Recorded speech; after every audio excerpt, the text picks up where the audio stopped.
guys, it's Caden. Welcome to another Autism Digest interview, where today we have another incredibly talented voice actress. You might have heard her as the voice of Delores in Encanto, which, fun fact, I was in charge when I was a teenager of writing a song parody called We Don't Talk About Lisa, which I met each sender after we filmed this. If you know her from her early career, you might have heard her on songs with Flo Rida, Pitbull, and any other rap or in the 2000s rap realm. She is Adassa. Thanks for coming on, ma'am. Thank you so much, Caden. I'm glad to be here with you. Thank you, ma'am. A lot of people definitely know you if they have young children who are into Encanto and any other Disney movie. But for those that may not know you, do you mind telling a bit of your story in your own words? Absolutely. So I was signed to my very first record deal when I was 17 years old, and I met my who is now my husband through that production.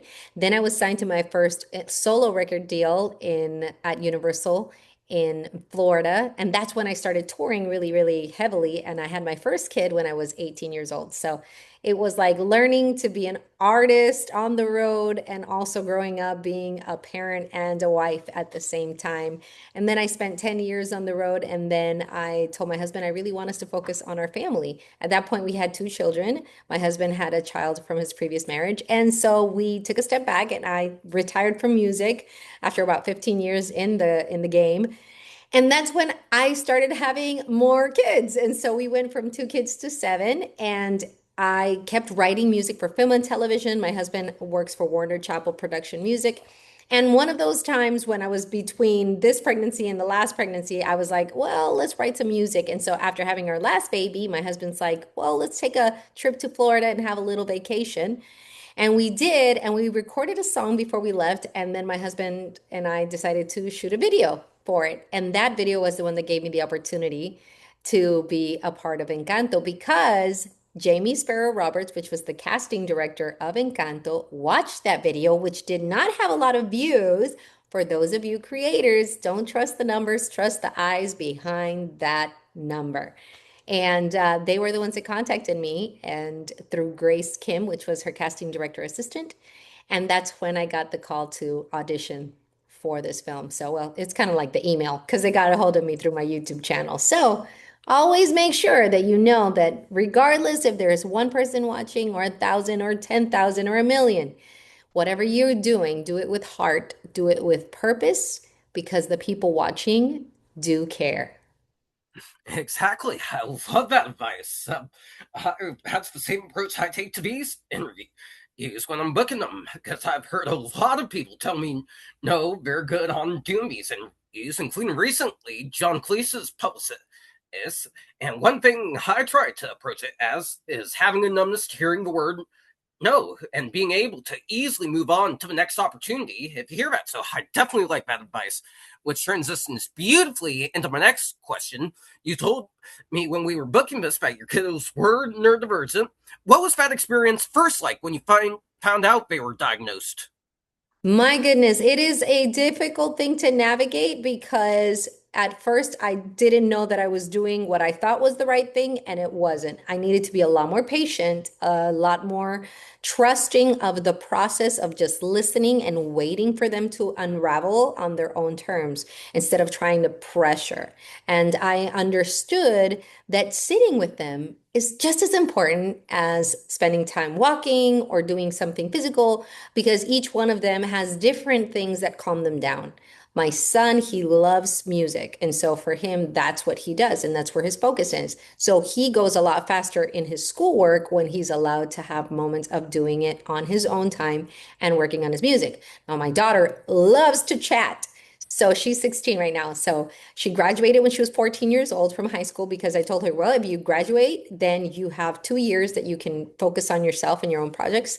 And she does, but sometimes she does become overwhelmed and she likes to talk things through. My son likes to do it through music. And when he resolves it, he likes to then talk about it.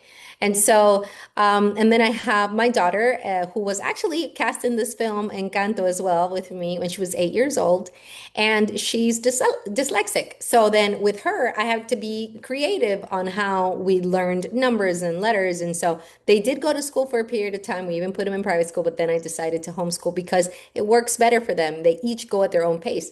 So as a parent, I needed to understand that it doesn't matter how fast they get there as long as they get there. And I need to be patient enough to understand that not everyone works in the same color scheme or in the same pace. So one of them may be a little bit more purple, a little bit more blue, a little bit more pink. And so I learned that my house is filled with colors and they all work together as long as I'm not freaking out.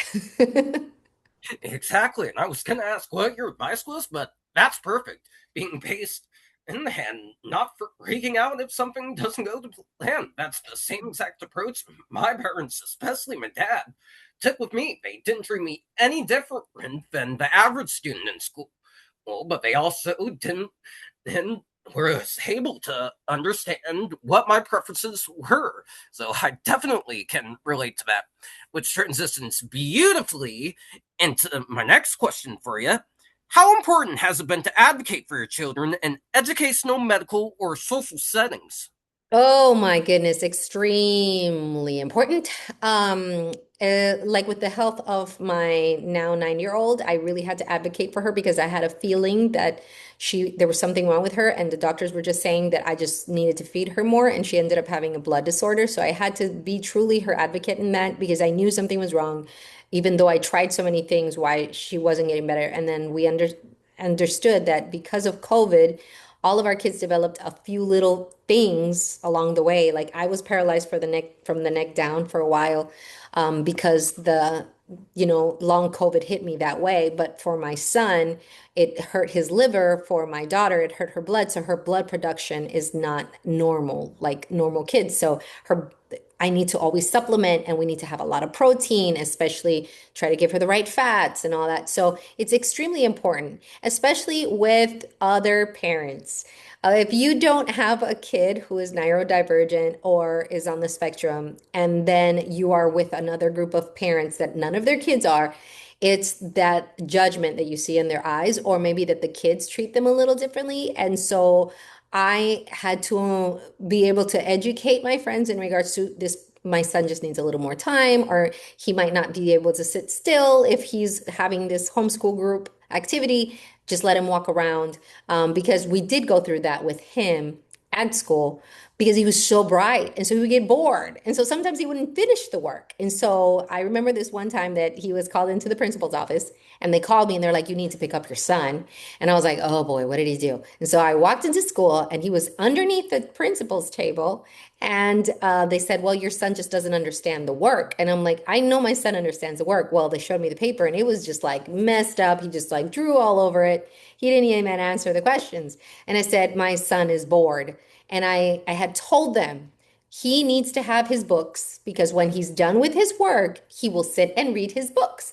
Just let him read his books. He's sitting quietly. Just let him do it.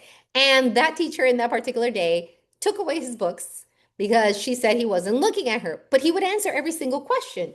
Well, she took away the books before the test, so he decided to have a little bit of a fit. And so I got there and then I told him, why didn't you answer the questions? He's like, well, I already knew the answer and she took away my books. And so I didn't feel like answering them anymore. And I said, well, do you want to go home? And he says, yes. And I said, well, if you answer all of the questions neatly on this paper, I'll just take you home. And he took the paper and within 30 seconds, he was done. And they were all right. And then he's like, can I go?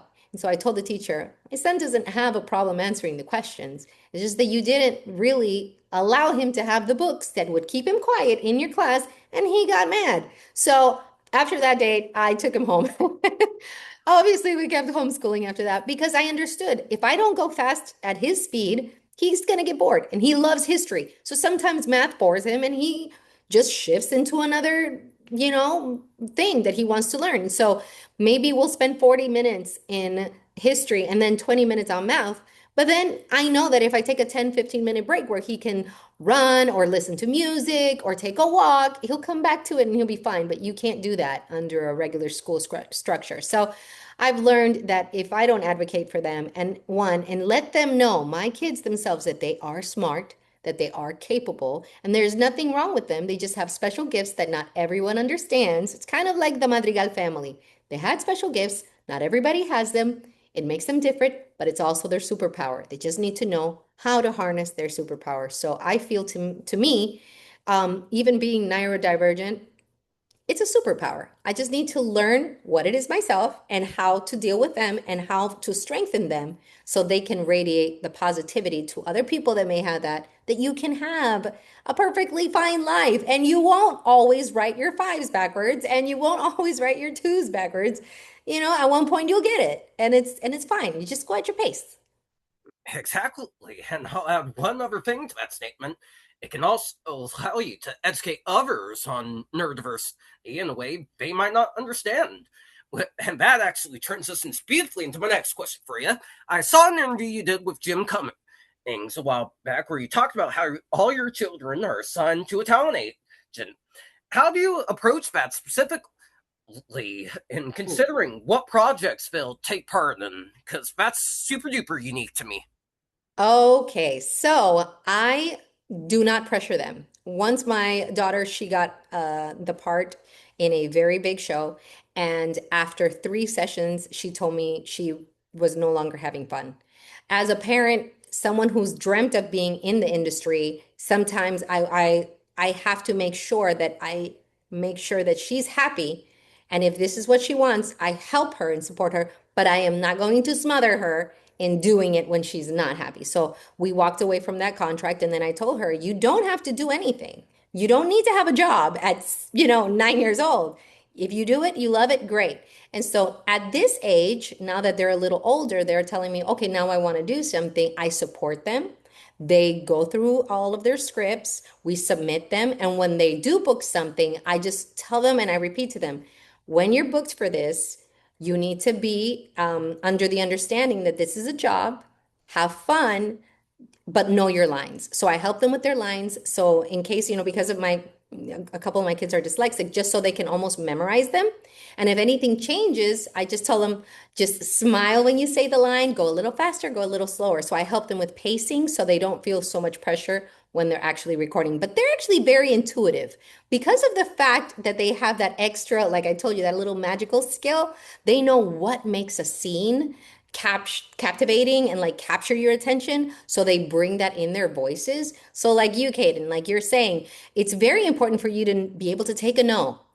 Just as much as yes, because every single no leads you to the person who's going to say yes, and you'll be able to have that moment with that person. Because every no is just teaching you that you are resilient. And if this is something you want to do and you're passionate about, you're also showing people within your community that it's possible to do it. You'll find the right people who want to support this community, who are also going through their experiences with their children or family members or people in their community, and you're bringing light to that. You can have fun. You can do this. You can podcast. You can have a voice within the realm of artistry, and it's not going to stop you. To the contrary, it makes you that much more special and unique.